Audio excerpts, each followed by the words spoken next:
नमस्कार दोस्तों, स्वागत है आप सभी का एक बार पुनः द काउंसिल आईएएस की ऑनलाइन प्लेटफॉर्म पर। डेली करंट अफेयर की क्लासें आपके लिए उपलब्ध कराई जा रही है और लगातार आप जुड़े रहिए इसी तरह से।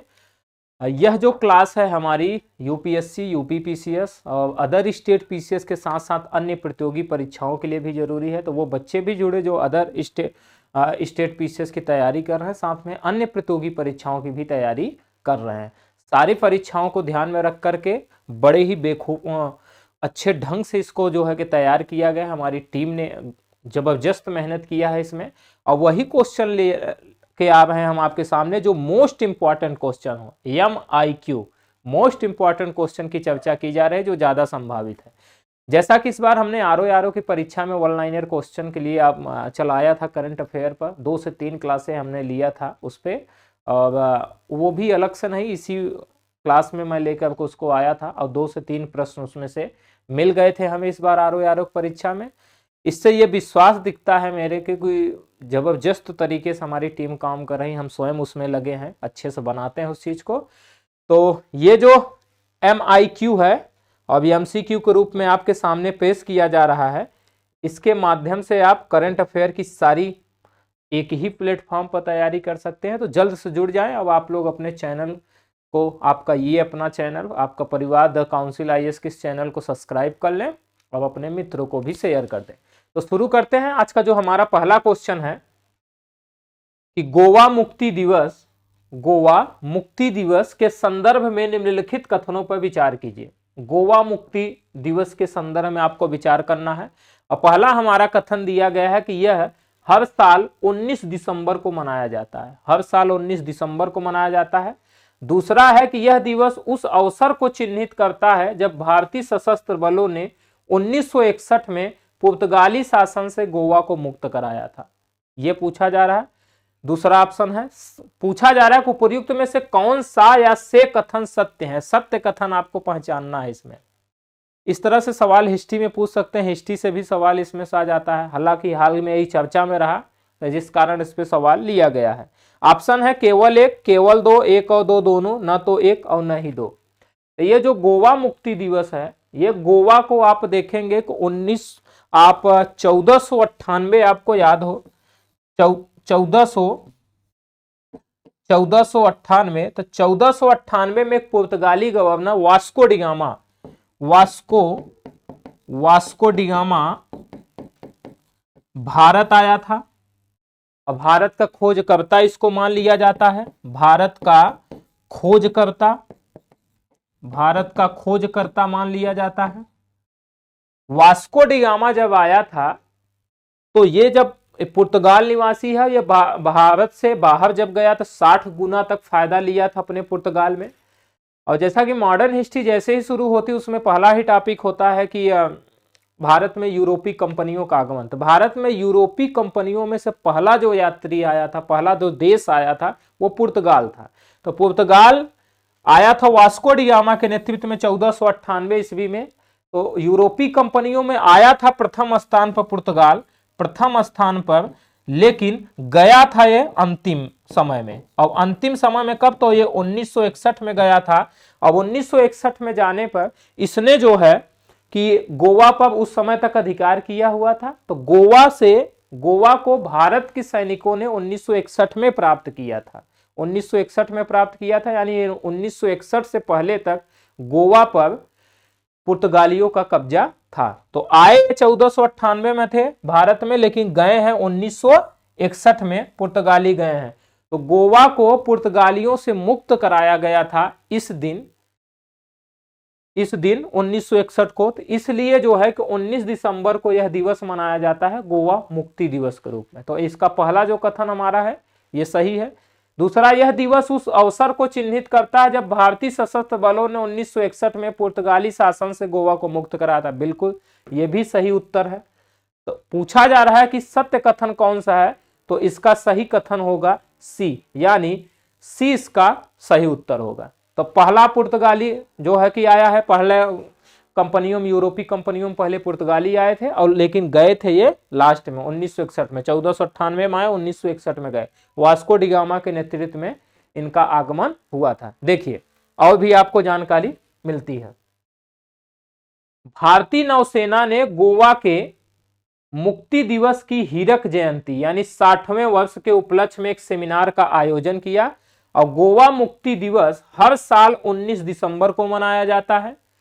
फिर यह दिवस उस अवसर को चिन्हित करता है जब भारतीय सशस्त्र बलों ने वर्ष 1961 में 450 वर्षों के पुर्तगाली शासन से गोवा को मुक्त कराया था। 450 वर्षों के पुर्तगाली शासन से।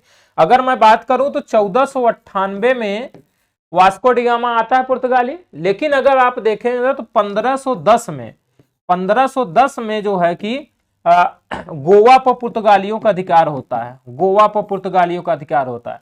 तो गोवा पर पुर्तगालियों का अधिकार 1510 में होता है। अब छूटता कब है, अंत कब होता है, तो 1961 में। 1961 में इनका अधिकार जो है समाप्त हो जाता है। तो इस तरह से 450 वर्षों के पुर्तगाली शासन से गोवा को मुक्त कराया गया था। फिर है कि वर्ष 1961 में पुर्तगालियों के साथ राजनयिक प्रक्रियाओं की विफलता के बाद भारत सरकार द्वारा ऑपरेशन विजय चला करके, कौन सा ऑपरेशन चला करके इसको मुक्त कराया गया था, तो ऑपरेशन विजय चला करके इसको दमन और दीव तथा गोवा को भारतीय मुख्य भूमि के साथ मिला लिया गया था। दमन और दीव भी उस समय पुर्तगाल के अंडर में था, गोवा, तो गोवा और दमन दीव को मिला लिया गया था। 30 मई 1987 को जब गोवा को मिलाया गया भारत में 1961 में, तब आगे चलकर के 30 मई 1987 को इस क्षेत्र का विभाजन हुआ और गोवा का गठन हुआ तथा दमन और दीव को केंद्र शासित प्रदेश बना दिया गया था। फिर देखें 30 मई को गोवा के स्थापना दिवस के रूप में भी मनाया जाता है। 30 मई को अगर आप देखेंगे आप तो गोवा का स्थापना दिवस मनाया जाता है। गोवा का स्थापना दिवस मनाया जाता है 30 मई को। ये आपको याद रखना। तो ये करंट के साथ साथ हिस्ट्री का भी मुद्दा है, तो आपको इसको बेहतर ढंग से देखते रहना है। नेक्स्ट है हमारा क्वेश्चन, कोलंबिया जर्नलिज्म स्कूल ने किस भारतीय पत्रकार को 2022 के पूर्व छात्र विजेताओं एलुमनी अवार्ड विनर के रूप में नामित किया है? किस भारतीय पत्रकार को नामित किया है? ऑप्शन हमारे हैं मालिनी पार्थ सारथी, रवीश कुमार, श्वेता सिंह या सुधीर चौधरी। तो हाल ही में कोलंबिया जर्नलिज्म स्कूल ने जो है मालिनी पार्थ सारथी को भारतीय पत्रकार हैं जिनको पूर्व छात्र पुरस्कार विजेताओं से के रूप में नामित किया गया। तो इसका सही जो उत्तर होगा ये होगा मालिनी पार्थ सारथी। इनके बारे में और भी चीजें देखती हैं। द हिंदू ग्रुप पब्लिशिंग की चेयरपर्सन मालिनी पार्थ सारथी उन 4 अनुभवी पत्रकारों में शामिल हैं जिन्हें अमेरिका स्थित कोलंबिया जर्नलिज्म स्कूल ने 2022 के पूर्व छात्र पुरस्कार विजेताओं के रूप में नामित किया। तो इसका सही उत्तर क्या होगा? मालिनी पार्थ सारथी सही उत्तर होगा। चलिए नेक्स्ट क्वेश्चन है कि हाल ही में कैबिनेट ने किस देश के साथ आपराधिक मामलों में पारस्परिक कानूनी सहायता पर एक संधि को मंजूरी दी है? हाल ही में कैबिनेट ने किस देश के साथ, पूछा जा रहा है किस देश के साथ आपराधिक मामलों में पारस्परिक कानूनी सहायता पर एक संधि की मंजूरी दी है? हमारे ऑप्शन है पोलैंड, अमेरिका, सी है रूस और डी है ब्राजील। तो हाल ही में जो कैबिनेट है हमारे, जो भारतीय कैबिनेट है, उसने पोलैंड को जो है पोलैंड देश के साथ आपराधिक मामलों में पारस्परिक कानूनी सहायता जो है उस पे उसको मंजूरी दी है। तो इसका सही उत्तर जो होगा ए होगा, यानी पोलैंड। देखिए आप, प्रधानमंत्री नरेंद्र मोदी की अध्यक्षता में केंद्रीय मंत्रिमंडल ने आपराधिक मामलों में पारस्परिक कानूनी सहायता पर भारत पोलैंड संधि को मंजूरी दी है। भारत पोलैंड संधि को मंजूरी दी है। अब यह संधि पारस्परिक कानूनी सहायता के माध्यम से आतंकवाद से संबंधित अपराधों सहित अपराधों की जांच और अभियोजन में दोनों देशों की क्षमताओं को बढ़ाएगी। अब यह पोलैंड से जुड़ी आपराधिक गतिविधियों से निपटने में भारत की प्रभावशीलता को भी बढ़ाएगी। ये इसके फायदे होंगे। नेक्स्ट क्वेश्चन जो 4 नंबर हमारा क्वेश्चन है कि हाल ही में खबरों में वही मनोहरी गोल्ड टी का संबंध किस राज्य या केंद्र शासित प्रदेश से है? तो मनोहरी गोल्ड टी का जो संबंध है वो असम से है। असम से है। तो इसका सही उत्तर जो होगा सी होगा। देखिए, असम में दुर्लभ किस्म की चाय मनोहरी गोल्ड टी, मनोहरी गोल्ड टी चाय की एक प्रजाति है। यह हाल ही में इतिहास रचा है। क्या इसका इतिहास रचा है? यह गुवाहाटी चाय नीलामी केंद्र में, गुवाहाटी चाय नीलामी केंद्र में 1 लाख रुपए प्रति किलोग्राम के हिसाब से बेची गई। 1 लाख रुपए प्रति किलोग्राम के हिसाब से ये बेची गई है। तो इतिहास रच दी है, जिस कारण ये चर्चा का विषय रहा। तो इस पे संभावित है कि क्वेश्चन बन सकते हैं। नेक्स्ट क्वेश्चन है 5 नंबर के, किस संस्थान के शोधकर्ताओं ने ओमिक्रॉन वेरिएंट का पता लगाने के लिए आरटी-पीसीआर आधारित किट विकसित किया है। ऑप्शन है IIT Hyderabad, IIT Kanpur, IIT Roorkee, IIT Delhi. तो आईआईटी दिल्ली ने जो है ओमिक्रॉन वेरिएंट का पता लगाने के लिए आरटी-पीसीआर आधारित किट विकसित किया हुआ है। देखिए, आईआईटी दिल्ली के कुसुमा स्कूल ऑफ बायोलॉजिकल साइंसेस के शोधकर्ताओं ने SARS-CoV-2 के ओमिक्रॉन B1115291 वेरिएंट का पता लगाने के लिए आरटी-पीसीआर आधारित किट विकसित किया है। तो आईआईटी दिल्ली इसका सही उत्तर होगा।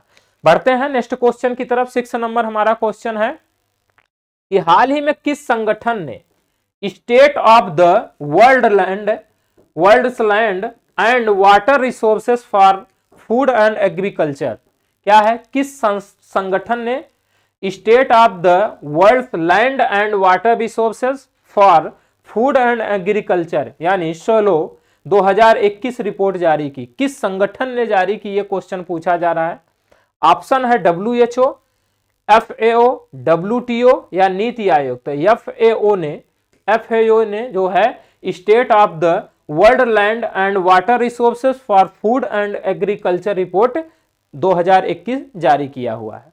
देखिए, संयुक्त राष्ट्र के खाद्य एवं कृषि संगठन यानी FAO ने द्वारा state of the world's land and water resources for food and agriculture 2021 report जारी की गई। अब 8 से 9 दिसंबर 2021 का 8 से 9 दिसंबर 2021 तक संयुक्त राष्ट्र के खाद्य और कृषि संगठन द्वारा भूमि और जल दिवस की मेजबानी की गई। भूमि और जल दिवस की मेजबानी जो की गई, भूमि और जल दिवस जो मनाया गया 8 से 9 दिसंबर तक। अब इसकी जो SALO 2021 की केंद्रीय थीम है वो है सिस्टम्स फॉर ब्रेकिंग पॉइंट। क्या है? सिस्टम एट ब्रेकिंग पॉइंट इसका थीम है। तो आपको थीम भी इसकी याद रखना है, यानी इसका विषय है। देखिए, नेक्स्ट क्वेश्चन बढ़ते हैं। 7 नंबर क्वेश्चन है कि हाल ही में चर्चित कैसर-ए-हिंद तितली के संदर्भ में निम्नलिखित कथनों पर विचार कीजिए। कैसर-ए-हिंद तितली के संदर्भ में आपको निम्नलिखित कथनों पर विचार करना है। पहला है कि इसका वैज्ञानिक नाम टोनोपाल्पस इंपीरियलिस है। दूसरा, यह अरुणाचल प्रदेश की राज्य तितली है। पूछा जा रहा है उपर्युक्त में से कौन सा या से कथन सत्य है? केवल एक, केवल दो, एक और दो दोनों, न तो एक और न ही दो। तो ये जो कैसर-ए-हिंद तितली है इसका वैज्ञानिक नाम टोनोपाल्पस इंपीरियलिस है और यह अरुणाचल प्रदेश की राज्य तितली है। तो इसके सही ऑप्शन जो होगा सी होगा, यानी एक और दो दोनों ही कथन इसके सत्य हैं। देखिए व्याख्या, हाल ही में अरुणाचल प्रदेश ने बड़ी और चमकीली रंग की तितली कैसर-ए-हिंद को राज्य तितली के रूप में मंजूरी दी है और इसका वैज्ञानिक नाम टोनोपाल्पस इंपीरियलिस है। यह जो है दुर्लभ और स्वेलोटस तितलियों में से एक है जो मध्यम और उच्च ऊंचाई वाले स्थानों पर पाई जाती है। मध्यम और उच्च ऊंचाई वाले स्थानों पर पाई जाती है और 90 से 120 मिलीमीटर के पंखों वाली यह तितली पूर्वी हिमालय में आप अगर देखेंगे तो पश्चिम बंगाल, मेघालय, असम, सिक्किम, मणिपुर के साथ साथ आप देखेंगे Nepal, Bhutan, Myanmar, Laos, Vietnam और दक्षिणी चीन में भी पाई जाती है। यह जो है IUCN की रेड लिस्ट जो जारी होती है उसमें निकट संकटग्रस्त श्रेणी में शामिल है, IUCN की रेड लिस्ट में। नेक्स्ट क्वेश्चन है कि निकट अतीत में चर्चित निसार उपग्रह के संदर्भ में कौन सा कथन सत्य है? निसार उपग्रह के संदर्भ में कौन सा कथन सत्य है? ऑप्शन है इसे 2023 में लॉन्च किया जाएगा। दूसरा है यह इसरो नासा का संयुक्त मिशन है। तो ये निसार उपग्रह जो है कि इसरो और नासा का ही संयुक्त मिशन है और इसको 2023 में लॉन्च किया जाएगा। तो इसका भी सही उत्तर जो होगा सी होगा, यानी एक और दो दोनों कथन इसके सत्य है। क्यों? क्योंकि सत्य कथन की ही बात की जा रही है इसमें। कुछ और जानकारी इसमें लेते हैं कि इसरो नासा संयुक्त मिशन निसार उपग्रह, निसार सैटेलाइट को 2023 की शुरुआत में लॉन्च किया जाएगा।